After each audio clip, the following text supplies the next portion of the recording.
Hello আসসালামু আলাইকুম ভাইয়ারা। আজকে যে ভিডিওর উপর রিঅ্যাকশন দিব সেই ভিডিও টাইটেল হচ্ছে জুলাই আন্দোলনের ভাইরাল 10 ক্রাশ। তাহলে চলুন আমরা ভিডিওটি দেখি। আমার সোনার বাংলায়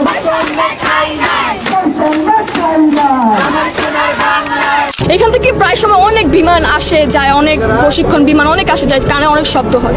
তো কালকে যখন এখানে জিনিসটা আসছিল, এত জোরে সাউন্ড আপনারা জাস্ট কল্পনা করতে পারবেন না। মানুষের জুলাই একটা মাস যা শুধু সুখের নয়, জেগে ওঠারও মাস। মায়ের কান্না, বাবার আর্তনাদ, সহপাঠীদের প্রতিবাদ সব মিলিয়ে যেন আগুন জ্বলে উঠেছে পুরো বাংলাদেশে। আর সেই আগুনের ভিতরে জন্ম হয়েছে বেশ কিছু ভাইরাল মুখ। আমরা তো খারাপ জাতি, আমাদের ডুবাই দিত আল্লাহ 2 মিনিটও ভাববে না।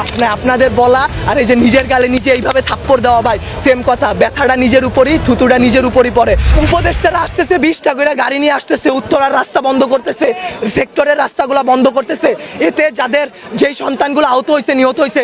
আজকের ভিডিওতে আমরা তুলে ধরবো 2024 থেকে 25 চলতি বছরে জুলাই আন্দোলন ও দুর্ঘটনার প্রেক্ষিতে ভাইরাল হওয়া 10 জন ক্রাশকে নিয়ে, যাদের চোখে ছিল অশ্রু, কণ্ঠে ছিল প্রতিবাদ আর হৃদয়ে ছিল আগুন। আমরা ঢাবি স্টুডেন্ট কালকে যেভাবে মার খেয়েছি, আমাদের ভাইদের যেভাবে মেরেছে, আমি নিজেও ইনজুরিতে আছি। আমি তারপর আজকে আন্দোলনে আসছি, আমরা কিন্তু দমে যাই না। সুতরাং একটু স্কিপ না করে দেখতে থাকুন সম্পূর্ণ ভিডিওটি। আর ভিডিওটি শুরু করার আগে নতুন দর্শকদের সাবস্ক্রাইব করার বিশেষ অনুরোধ জানাচ্ছি।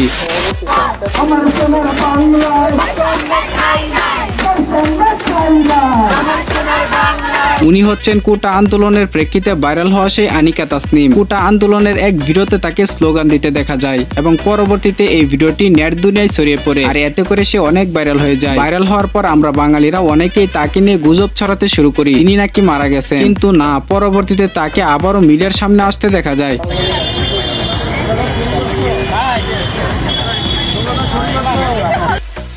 সবাই কোটার পুলিশ, সবাই কোটার পুলিশ।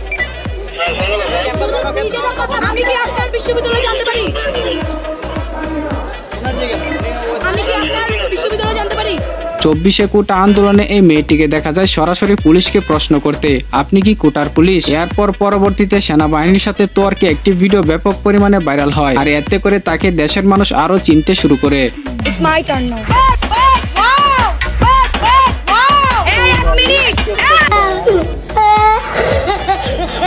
তবে আমরা বাঙালিরা নতুন ভাইরাল কাউকে দেখলে তাকে নিয়ে মিউজিক ভিডিও করার মতো বাধ্যতামূলক। সেই প্রেক্ষিতে পরবর্তীতে ফারজানা সিদ্দিককে মিউজিক ভিডিও করতে দেখা যায়।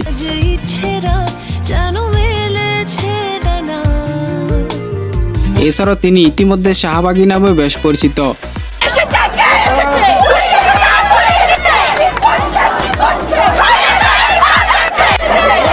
হ্যাঁ, উনি হচ্ছেন কোটা আন্দোলনের সাহসী স্লোগান দিয়ে ভাইরাল হওয়া সেই তামান্না। স্লোগান দিয়ে ভাইরাল হয়েছিলাম।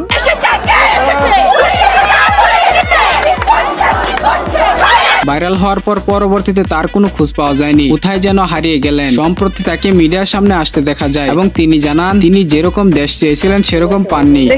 যেরকম জুলাই আন্দোলন করেছিলাম, বাংলাদেশ চেয়েছিলাম, সেরকম পাইনি।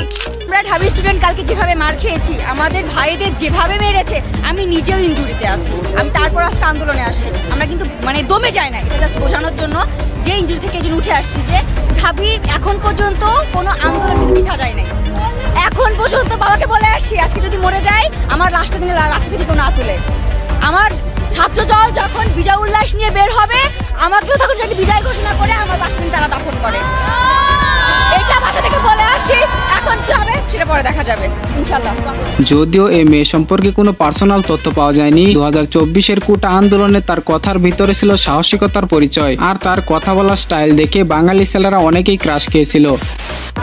সরকারকে আমার একটা প্রশ্ন, আমরা যদি আমরা তো হাতে অস্ত্র নেই নাই, আমরা খালি লাঠি আর ইট নিয়ে নামছি। আপনারা tear shell, rubber bullet, original bullet, বোমা, যে যা পারছেন রাইফেল নিয়ে নামছেন। আমাদের হাতে যদি অস্ত্র ওঠে, আপনারা কি বাঁচবেন? একটা 4 কোটি রাজাকারের হাতে যদি অস্ত্র ওঠে, আপনারা কি থাকতে পারবেন? আপনারা মাঠে আসতে পারবেন? এটাই আপনার কাছে প্রশ্ন। আমরা অস্ত্র ধরি না, যে হাতে কলম ধরি সে হাতে অস্ত্র ধরতে আমরা দুইবার চিন্তা করি। আপনাদের মতো আমারই মুখ হলে আমরা।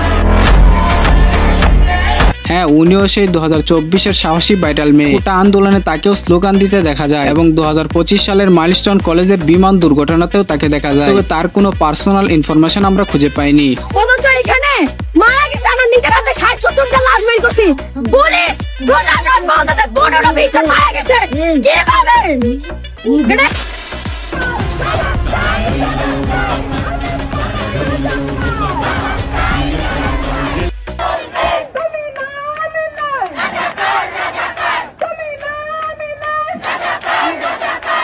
স্ক্রিনে আপনারা যে মেয়েটি দেখতে পেলেন উনিও কোটা আন্দোলনের সাহসী স্লোগান দিয়ে ভাইরাল হয়েছিলেন, তবে তারও পার্সোনাল ইনফরমেশন সম্পর্কে আমরা কোনো তথ্য খুঁজে পাইনি। তুমি কে, আমি কে, রাজাকার রাজাকার, মূলত তাদের এই সাহসিকতাপূর্ণ স্লোগানই সেই সময় হাসু আপার পালানোর একমাত্র অস্ত্র ছিল।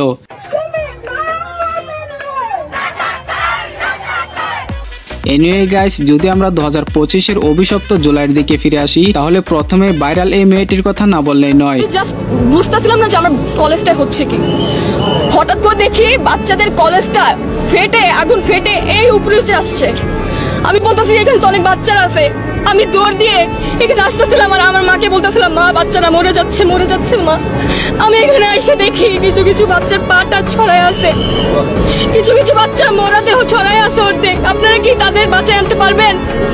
তারা কি আর জীবনে তাদের মা বাবার কোলে আসতে পারবে? আপনারা বলেন। মাইলস্টোন কলেজের এই শিক্ষার্থী, যিনি মিডিয়ার সামনে তার চোখের সামনে ঘটে যাওয়া মর্মান্তিক দুর্ঘটনার কথা বলছিলেন, কিন্তু আমরা নির্লজ্জ বাঙালি জাতি তার উপরে ক্রাশ খেয়ে বসে আছি। পরিস্থিতি যেমনই হোক, বাঙালিদের ক্রাশ না খেলে তো আর শান্তি লাগে না। ভালোবাসো না, প্রথম দেখাতে আমি প্রেমে পড়েছি তোমার দুই চোখে আন্দাজ কন্ট্রোল। এরপরে থাকছে মাইলস্টোন কলেজের মর্মান্তিক ঘটনার বিবরণ দিতে গিয়ে ক্রাশ খাওয়া সেই ছেলেটি। ছুটি হবে একটু পর ছুটি। সবাই ছিল তখন তো এক সাইডে ছিল, সে আমাদের বিল্ডিং আহত না। আমি এখন নিজের চোখে দেখছি, আমি কন্ট্রোল করতে পারতেছি না। ছেলেটির নাম হচ্ছে আরিফুল ইসলাম আবি। ছেলেটি নিজেই দুর্ঘটনার কথা বলতে গিয়ে ইমোশনাল হয়ে যাচ্ছিল, আর আমরা বেহায়া বাঙালি জাতি পরিস্থিতি না বুঝে ছেলেটির উপরেও ক্রাশ খেয়ে গেলাম। বুঝছো না। তো যাই হোক, এই ছিল মূলত আজকের ভিডিওটি ভালো লাগলে অবশ্যই একটি লাইক করবেন এন্ড পরবর্তী ভিডিওর জন্য চ্যানেলটিকে সাবস্ক্রাইব করে পাশের বেল আইকনটি অলে সেট করে রাখবেন। কথা হবে। আমাদের এই ভিডিওটি যারা এখন পর্যন্ত দেখতেছেন তাদেরকে অসংখ্য ধন্যবাদ।